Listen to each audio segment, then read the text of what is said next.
আমাকে যদি জিজ্ঞেস করা হয় তুমি কোন দলে, চিকেন কষা না চিকেনের পাতলা ঝোল, তখন আমি নিঃসন্দেহে একটাই উত্তর দেব, চিকেন কষা। কিন্তু যা গরম পড়ছে, এই উত্তপ্ত গরমে মা আর চিকেন কষা করতে চায় না।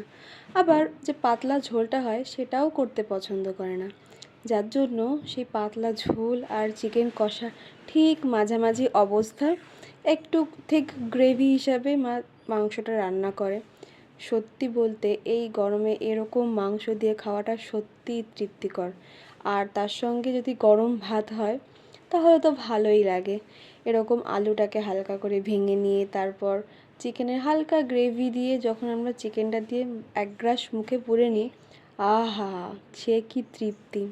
তোমরা কে কোন দলে অবশ্যই কমেন্ট করে জানিও। কে কে চিকেন কষা এবং কে কে চিকেন পাতলা ঝোল খেতে পছন্দ করো, অবশ্যই জানিও। সকলে অনেক ভালো থাকো, সুস্থ থাকো। ধন্যবাদ।